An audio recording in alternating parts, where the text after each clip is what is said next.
Good morning. Welcome to Shields and Arrows, where we defend the faith, the family, and the fellowship. I am Pastor Mark Baze.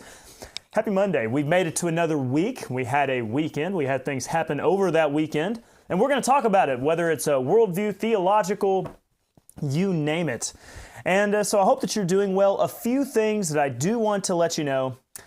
Yesterday, the live stream didn't go great. The whatever cell phone service that we had didn't work very well. I wanted to offer my apologies.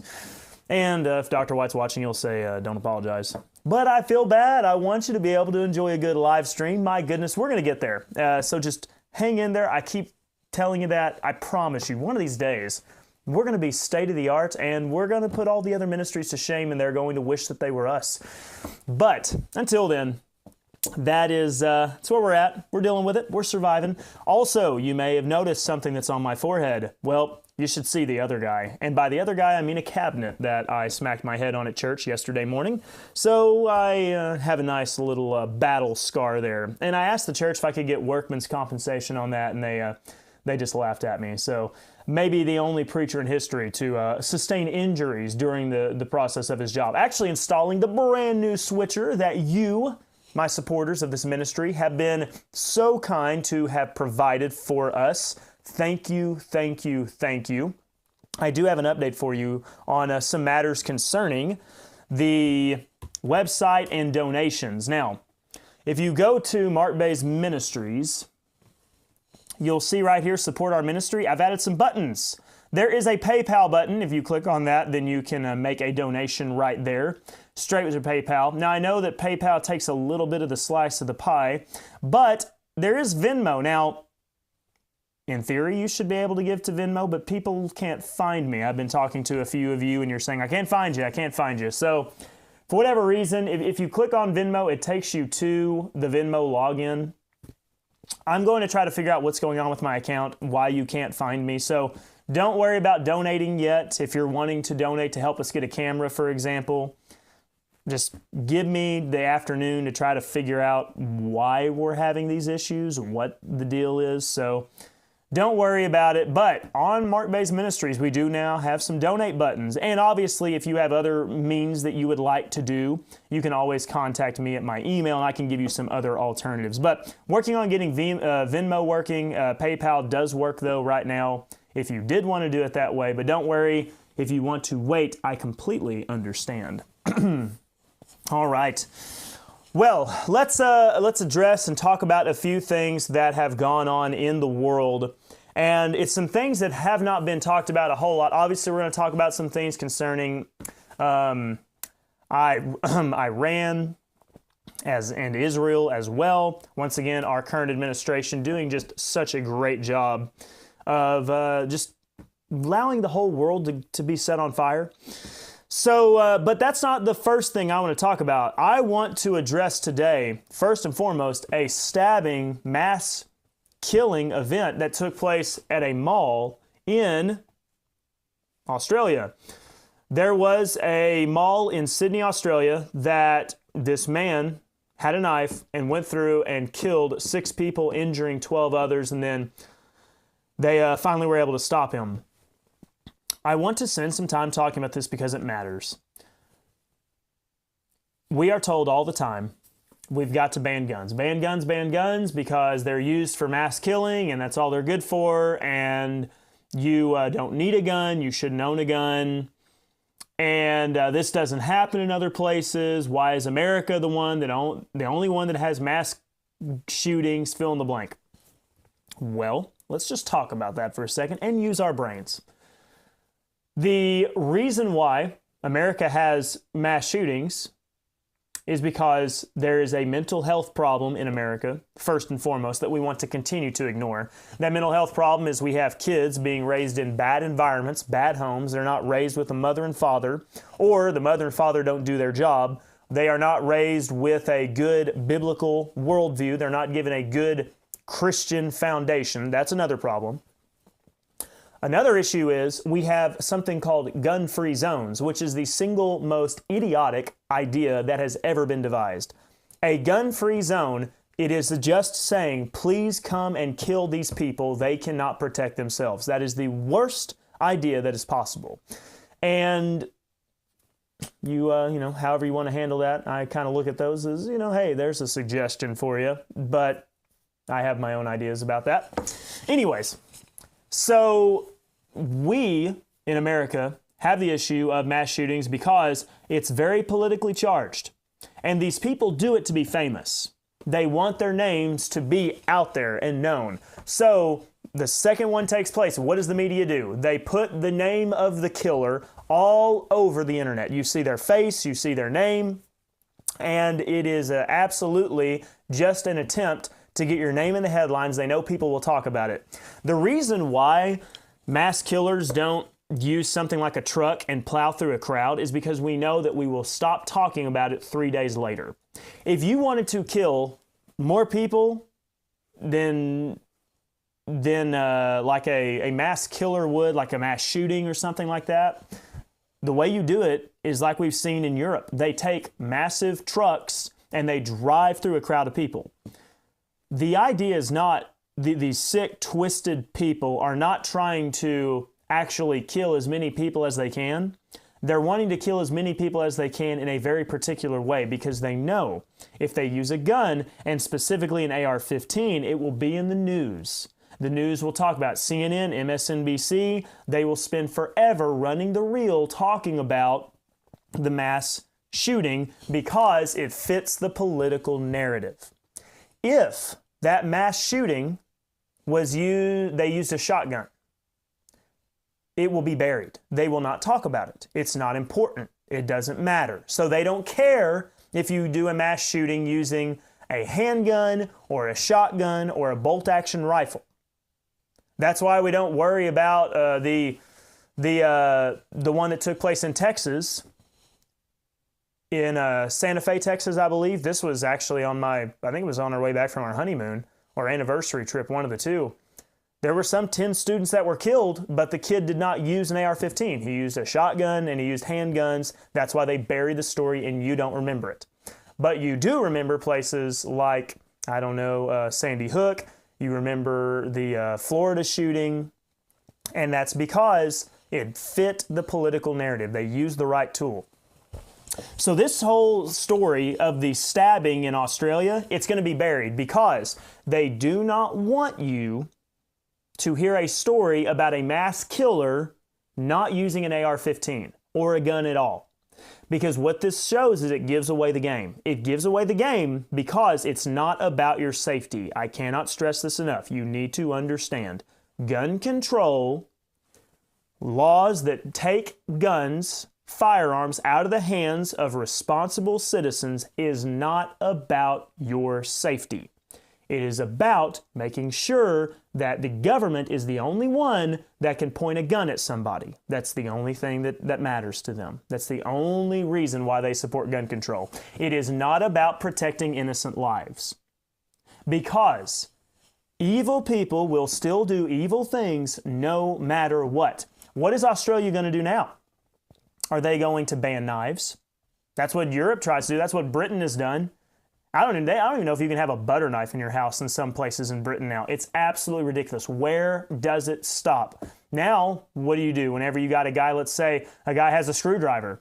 Well, now we got to ban screwdrivers. How am I going to fix my vehicle, my air conditioner? Fill in whatever appliance that you got to work on. Now you can't even use a screwdriver because it's too dangerous. It is illogical. It is absolutely absurd.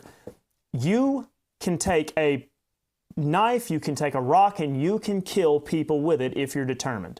The idea of utopia, if we just get rid of all the dangerous, pointy things, everything will be fine, is a lie. It's a joke. As long as we live on this earth, there will be bad people. And all that you're doing by banning firearms and making gun-free zones is you're making people opened to the threat, to where they can't protect themselves. It's so absurd. They want to talk about women's rights, women's rights, women's rights. And yet they want to take a woman's ability to defend herself. It's not a fair fight. Despite what Hollywood shows, 140-pound woman cannot beat 185, 200-pound man in a fight. It is not a fair fight. It's not going to happen. But you give that woman a handgun and give her the ability to protect herself. The idea God created man, Colt made them equal. It makes it to where the woman has a chance to protect herself. And there is some speculation that maybe this mass killer in Sydney, Australia, at this mall was targeting women. They can't protect themselves near as easy. As a matter of fact, one story was a mother was bleeding to death and handed somebody her child before she passed away. That should never happen, because the second that he walked in, somebody should have shot him in the face. They should have shot him right then and there. It is not the government's responsibility to guarantee your safety. It's not their responsibility to ensure that every waking moment you're protected. Yes, the police officers are there to stop bad guys when necessary, but they can't be everywhere. It's your job. And nobody is going to take away my ability to do that. It's my job to protect my family. Furthermore, I try to do a good job of preparing myself, whether that's with good equipment, whether that's physically. I think I can do a better job than many of you can. The qualifications for law enforcement isn't necessarily that high. The average person that shoots can probably match it for the most part. I don't want to be the baseline level. I don't want just to trust that any police officer out there is going to do their job. What about the Uvalde police officers? They sure did their job, didn't they? Absolutely not. They failed and children died. So, I am going to protect my family. I am going to hold myself to a high standard. I'm going to use equipment that is better than what the police use in the vast majority of circumstances. And then every single liberal politician shrieked, "Oh my goodness, our police are outgunned." It's at least a level playing field. I just want access to the same stuff that the government has.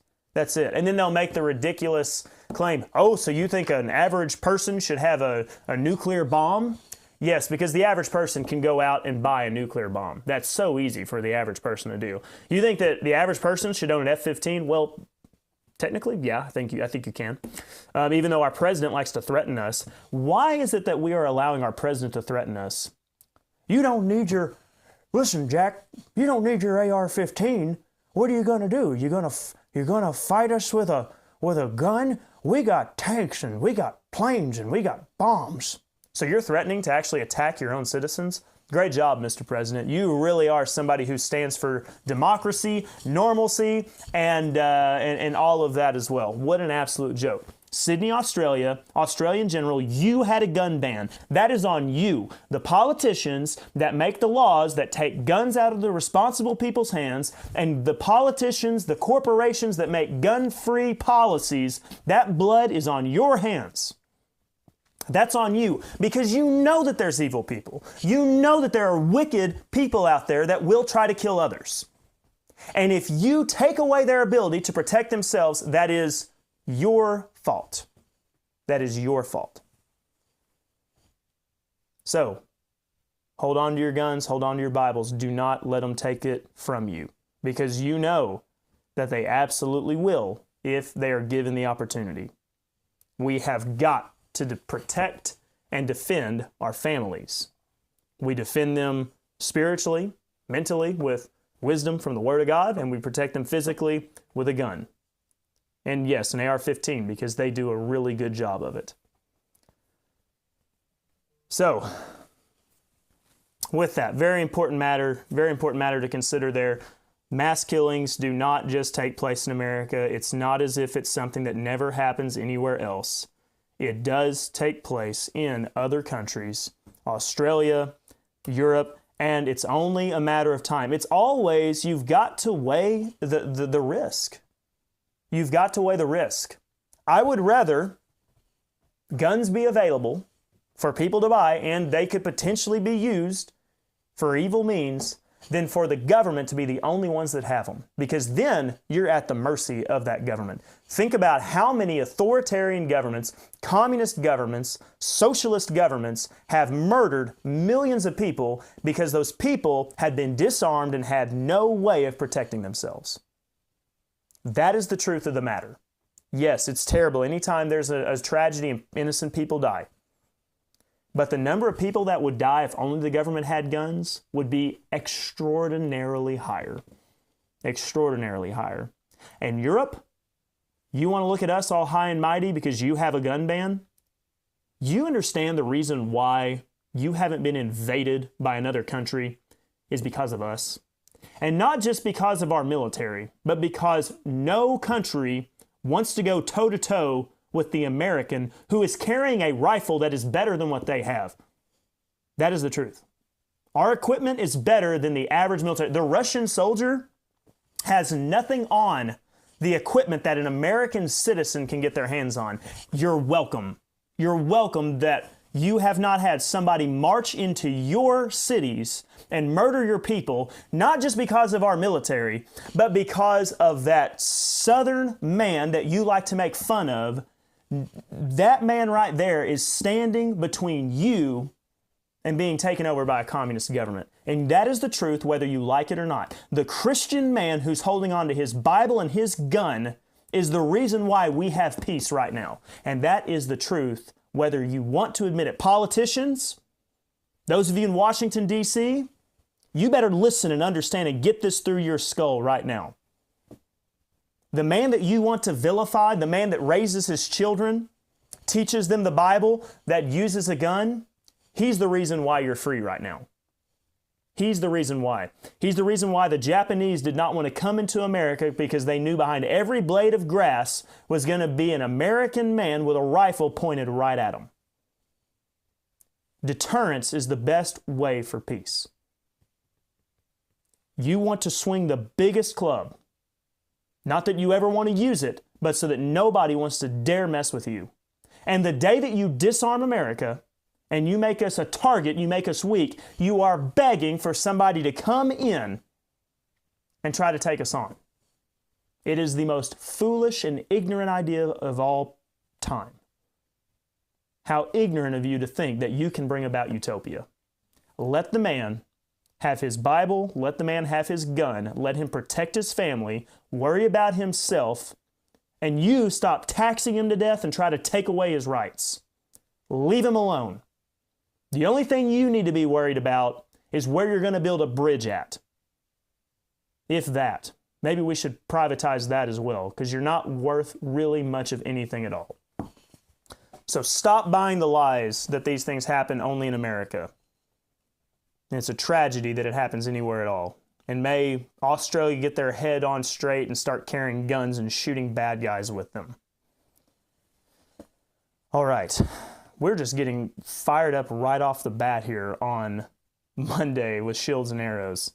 Whenever we say defending the faith, the family, and the fellowship, we don't just speak in a figurative language. We mean it quite literally. We are going to defend our loved ones.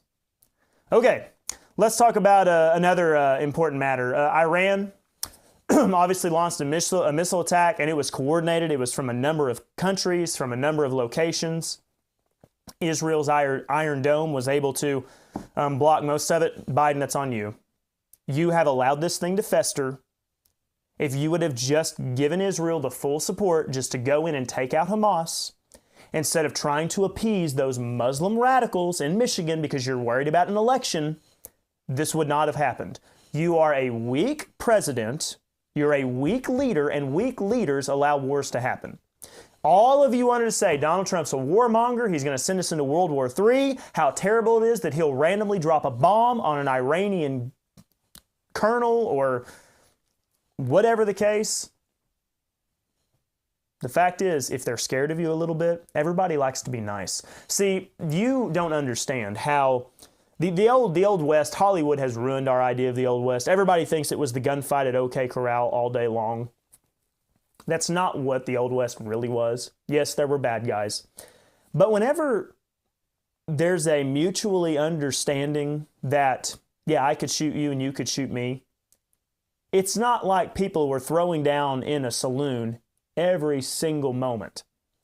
As a matter of fact, they were probably being pretty polite because you don't want to make somebody mad who has a means to, shoot you. Stop looking weak. Iran thinks we're weak. Here's another thing that's ridiculous. You know how Iran was able to pay for, or Iran, how some politicians say it. I say it, Iran. You know how they were able to pay for those missiles? Because you were giving them billions of dollars. And then guess what Israel did? Use the Iron Dome to block them. You're watching taxpayer money be used to attack another country and used taxpayer money to defend it. This is absolute insanity. You are the most irresponsible people in the world. Why are you making any decisions about money? This is so absurd. So absurd. Why are we giving the enemies of our allies funds? You are funding Hamas, you are funding Iran, and then we're going to fund Israel as well? What's moral about that? It's our fault that the whole thing's still going on. If you would have just told Israel, go in, take out Hamas, get it over with. That's what Trump's been saying. They need to finish it. Get it done. Cut the head off the snake right now. Just do it. And it would all be over and everybody would calm down. But you've allowed it to fester and you've allowed it to grow, and it's your fault. That is your fault. You need to own it. You need to accept it. You messed up. You did that. And so we don't know exactly where this is going to go. They're already saying, Israel, don't retaliate too much. Don't retaliate, don't retaliate. The whole mentality of don't retaliate is the reason why we're dealing with all this right now. Just let them do what they've got to do, and it would all be over. The best way to handle a bully is right then and there. Stop letting it just go on. Any conflict, whether that's your marriage, whether that's in a church or whatever, you just deal with it. You don't keep stoking the flames. And that's all you're doing by giving Iran money, by giving Hamas money. And don't be ignorant. The support that you're giving the people of Gaza, it's going to Hamas. Israel knows this, and that's why they're frustrated, rightfully so. But you're just stoking the flames. You're just agging it on. That's all you're doing. You're going to ag us all into World War III. We keep joking about it, talking about it, because we're just not going to put a stop to anything, I guess. We're just going to let everything perpetually go on forever. Very, very ignorant. The older I get, the more I realize that those that are in charge have no idea what they're actually doing. All right, now, I want to transition. Let's talk about some matters of theology, some church stuff. And I want to talk about the way that we need to approach ministry, the way that we need to approach churches in America. And this can apply to around the world as well. I know that we have some in Europe as well. But let's talk about some ways that we need to look at this, some ways that we need to approach this, the way that we need to think about this. The reality is every town has a church.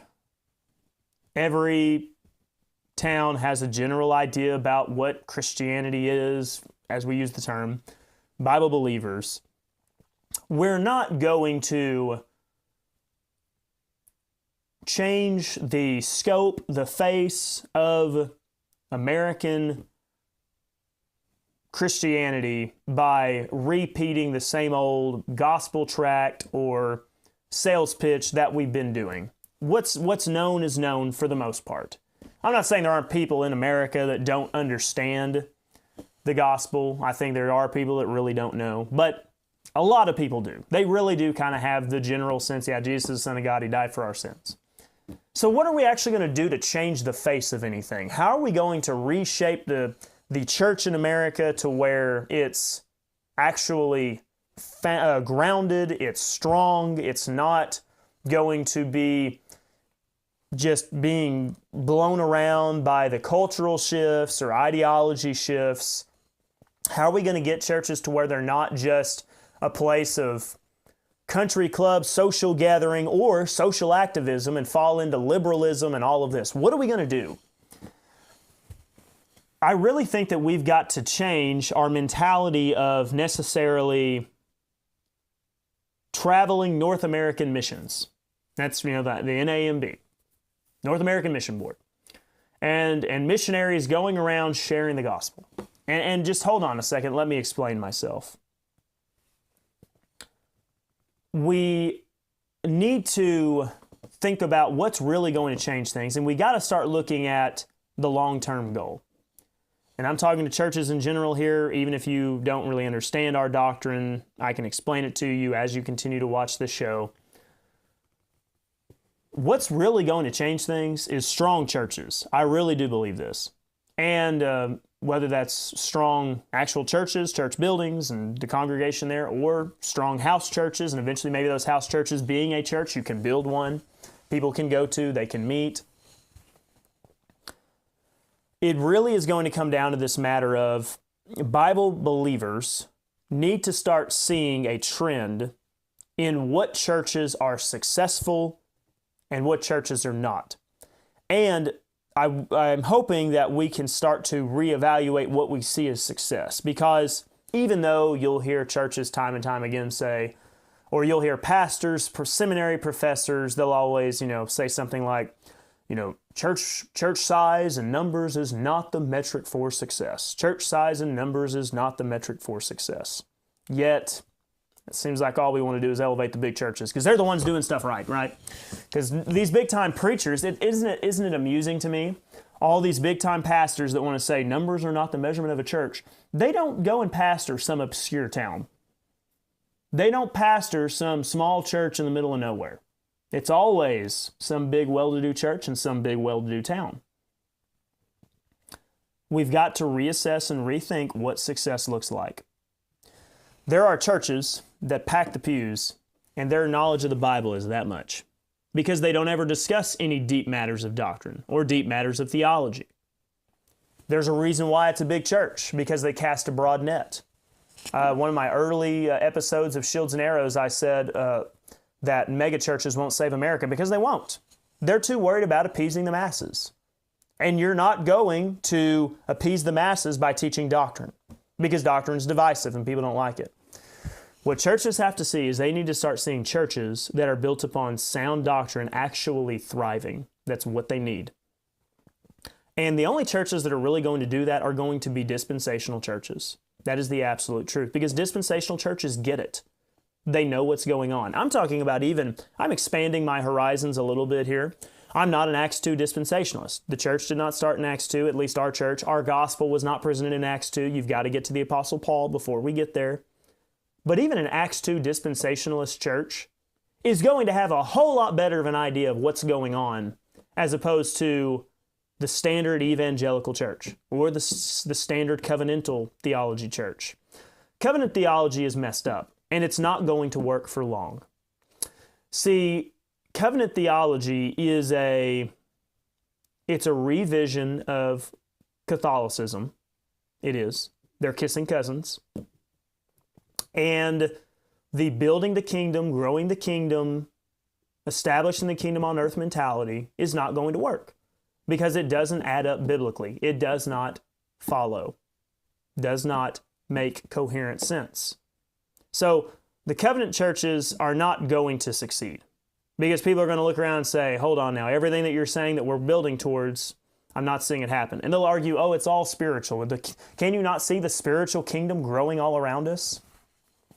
It's all pie in the sky. It's nothing tangible. People want to see something that's tangible. They want to see something that's concrete. Taking everything and making it this spiritual goal, making it this figurative, lofty idea that you can't really see it right now, but it's all around us. It's this idea of you've got to think in a different way. You've got to rewire your brain to see the spiritual world. And when you can see the spiritual world, everything that we're talking about in covenant theology, it's all going to come to fruition. And it's so mystical, it's so touchy, it's so feely. They want to talk about how they're the logical thinkers, the 5-point Calvinists, the covenant theologians. They're the logical thinkers in the room. No, you are just as mystical and woo out there as anybody else because you have to make everything spiritual for your covenant theology to hold together. It's not going to work and people are going to see through it. They're not going to like it, and eventually they're going to fall out of favor with it. It's not going to last the test of time. Standard evangelicalism, it's going to have the same problem because you don't actually know anything. And whenever you don't know anything, you're really not committed to it. You don't really know what you believe. You don't know what you stand on. That's why these churches rise and fall. They rise and fall. They rise and fall. They get popular. New preacher comes in. Everybody's gung-ho. And then it falls off. Then the new church will start somewhere. You had the Life Grace Church, or I don't even want to use the word grace probably because they don't understand it. That would misrepresent grace churches. Let's say the Life Now Church or whatever funny name you want to use. The Life Now Church. That church got really popular. Then it kind of cooled off. Now there's a new one. There's a new hit band and a new hit preacher, and this one is. This one's Act Fusion, and we're going to go to Act Fusion, and they have cool coffee bars and T-shirts and everything. It's not anything consistent. People are just chasing one emotional high to the next. Those churches are not going to stand the test of time. Just wait, just watch. All these big churches, give it 10 years, they'll be running half as many. Because it's just a fad. That's all it is. These churches are fads. Covenant churches, they all ultimately eat themselves. David McPiper.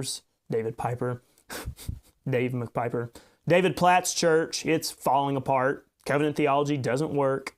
Calvinism doesn't work because it takes too many liberties with the scriptures instead of just standing on it. But dispensational churches that get it, that understand what God's doing today is different than times past. We're living in an age of the silence of God. We're not guaranteed earthly blessings. We're not guaranteed even the health wealth of it now, that God is going to see everything and make sure it all works out just right. That we have the Word of God, we have revelation, let's teach it, let's stand on it. Those are the churches that are going to last.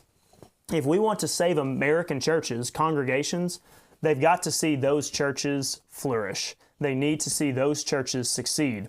That's why I don't have this mentality of I got to travel around the country evangelizing and setting up rightly dividing churches all over the place. I'm not saying that's not potentially a worthy manner, but I think long term, what people need to see is they need to see churches like Blue Baptist be a consistent, year in, year out, doctrinally sound church that has a committed congregation of people who are serious about the Bible and serious about doctrine.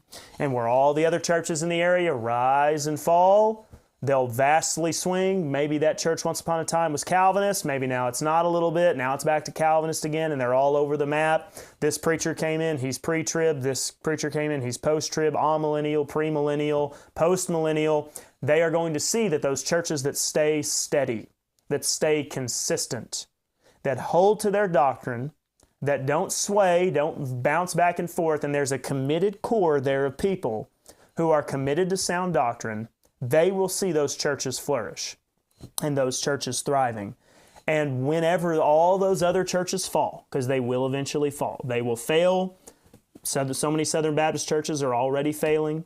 So many standard evangelical churches are already failing. Once those fall, the fundamental dispensational churches will still stand, and when they're still standing, they're the churches that are going to be making up America. And furthermore, think about, churches and surface level doctrine. They're the ones that are funding global missions. Whenever it's the churches that are still standing that teach dispensational doctrine, hopefully even rightly divided doctrine, then we'll start being able to have a say in global missions as well. So we need to change the face of the American churches and be the ones that are still standing. And that's how we're going to approach ministry. So I'm not looking to bounce around town to town. I'm going to take Blue Baptist Church and show, hopefully, not only the churches surrounding, but even those in the country. There are churches that don't look the way that you think they would. They're small, they're obscure. The preachers, you don't really know. There's not a template necessarily of what to expect, other than sound doctrine, and that's what they stand on. And they have a dedicated group of people. And they will notice there's a church here, there's a church there, there's a church in New Mexico, there's a church in Oklahoma, there's a church in Florida, there's a church in Georgia, there's a church here, there's a church there, there's a church all over the place. They're individual, and they're passionate, and they will defend to the very end doctrine, and they'll start to realize there's something concrete, fundamentally strong about those churches, and that those churches can stand the test of time, and they're not going to buckle to all of the various sways and demands and ideologies and everything that you see so prevalent today. Reminds me of the movie Moneyball. I don't know if you watched it or not, but the idea of the Oakland A's looking at a new way to build a team and looking at different stats and looking at undervalued players. I think that is something that's important. I think that we have a template in our church, many of our churches, of what the ideal church member looks like, and that ideal church member is passionate about missions, and they teach Sunday school, and they have a heart for people, and they can have these deep, touching, emotional discussions. I mean, men, you gotta soften up, men. You gotta show your vulnerability, whatever. That's their idea of what it needs to look like. And I think I'm looking at a Moneyball approach. Give me the people that are undervalued. Give me that guy that is quiet. He's not really a people person, kind of reserved, doesn't want his name in the spotlight. Maybe doesn't even necessarily teach a Sunday school class or anything, but you know what? He's there. He goes to the church, and he believes in the importance of doctrine. He believes in the importance of truth. He is a quiet, calm, confident presence at that church. If something goes wrong, he's a guy that you feel confident that would step up and do something. Maybe not use words, maybe use fists. But if he has to, he's there. That's not the stereotypical picture of what you want. Most churches today, we need men with compassion, Jesus, Jesus, Jesus. That man believes in Jesus. He believes he's the Son of God, he believes he's a Savior, and he believes he's going to come back one day and rule with a rod of iron. He believes in Jesus, absolutely. But he's not what you would picture as the ideal, this is what we need for our church. Mr. Compassionate, Mr. Wears his heart on his sleeve, fill in the whatever description that churches want. No, he's quiet, he's calm, he's collected. He's not all touchy-feely. And he's not over here leading Bible studies. He's just there. And he will be there. He'll make sure his kids are there. He cares about what's going on. He may never say anything, but he's there and he knows it's true. Give me those people. Give me those people. Give me the people that are willing to not have a rah-rah, go-get-'em tiger sermon. Give me the people that are analytical. I don't need people that have a whole bunch of bubbly personalities necessarily, and I've got those at my church, and they're great, and you need them. They're so helpful in so many ways in ministry. Give me the person that maybe kind of dry. They don't have to have a whole bunch of emotion. I don't need them to cry at a sermon.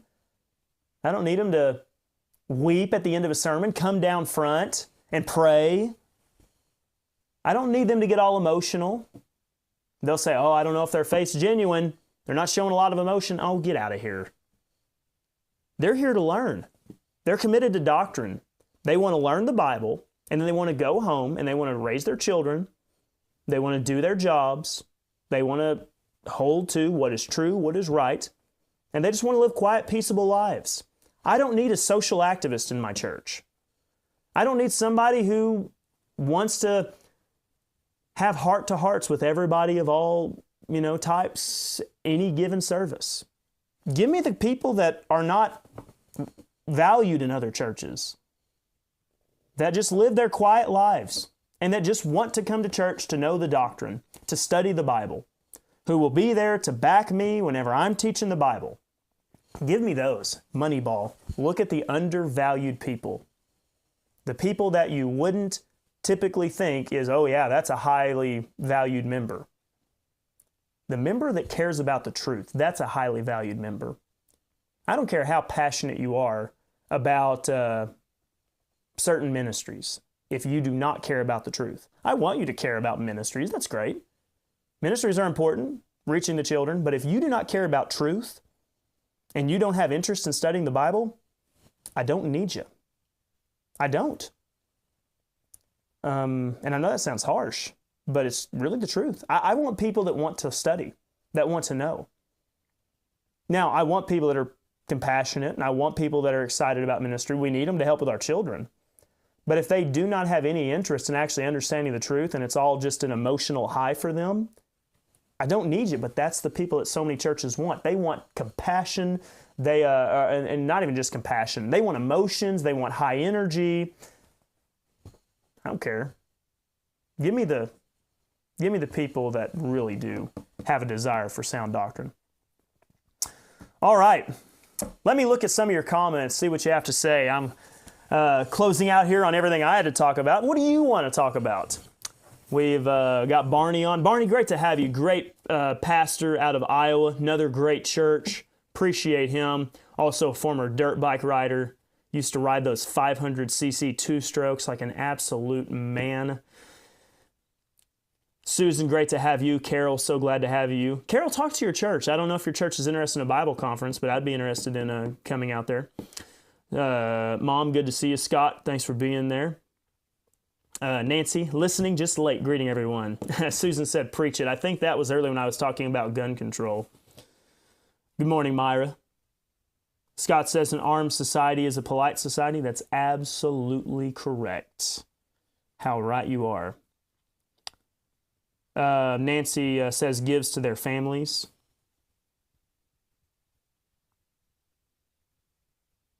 Probably talking about just good men in society that we need. Nancy said, the Independent Baptist Church you grew up invited a local Mormon woman to perform a Christmas program this past year. Ugh, unbelievable. Yeah. I don't like how we're getting kind of cozy with Mormons. I don't know if that's to do with partly with the chosen or what, but it seems like we're getting a little bit too cozy because we just don't care that much about doctrine anymore, it seems like. What are we doing? Doctrine is of utmost importance. Myra, did I take down my Matthew sermons from Worshipify? No, ma'am, I did not. If you go to Worshipify, at least I don't think I did. I didn't do it intentionally. So let me get Worshipify pulled up really quickly. So if you go to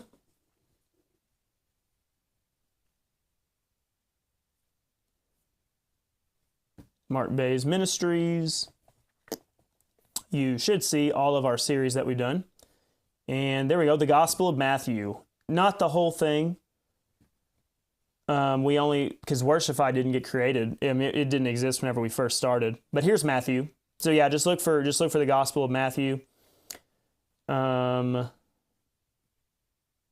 that's loading there. So show all episodes. Click on that and there you go. Got quite a few of them. We've got some 51 sessions on Matthew, and that was honestly about halfway. I did over 100 sessions on Matthew. I wouldn't recommend doing that on a Sunday morning ever again.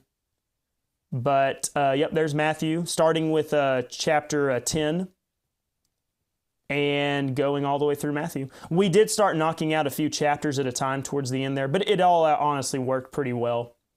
And then finish with Matthew chapter 28.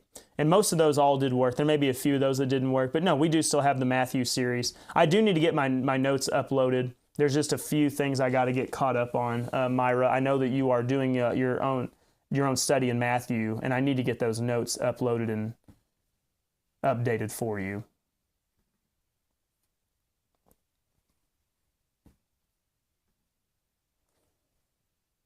Something I'm very happy with is it seems like the live stream worked the whole time. And I wasn't sure if it was going to work the whole time, and that's been good. First time we've really had everything go through nice and clean. Maybe Elon's getting it figured out.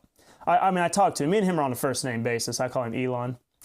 And so he said, I'm so sorry. I know Shields and Arrows is the most important show that is on in the mornings. And so I will be sure to get the satellites rearranged and working for you.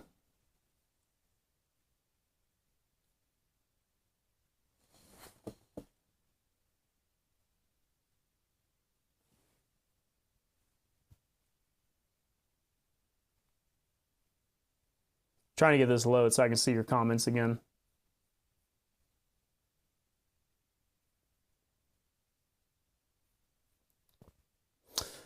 And like I said, I'm going to try to get Venmo taken care of. I don't know why I'm having those issues with it, but I'll try to get it figured out to where you can do donations that way. Apparently, Venmo doesn't require you to pay for part of the transaction. I don't want you to have to do that if at all possible. The truth is, I don't know about Venmo, but like a card, even if I had like a card company, even card companies charge like a certain percentage, and they just don't tell you that, like, oh yeah, we've actually upped the charge a little bit due to the increased fee that you have to pay. But I'm excited, though. We're getting really close to being able to have a permanent camera set up and everything as well. All right, well, I believe that's about it. I don't have anything else for you. We'll be back tomorrow. I've already got something exciting lined up for you there, so I'm excited to talk about that, talking about how most pastors are not theologians. And so that'll be a good one. That ought to make some people mad, not happy, and everything. So let's see here. Until next time, this has been Shields and Arrows, where we defend the faith, the family, and the fellowship. I'm Pastor Mark Baze. You can find my material at markbazeministries.org. Thank you all so much. We will see you tomorrow. Thank you again, and continue to stand for truth.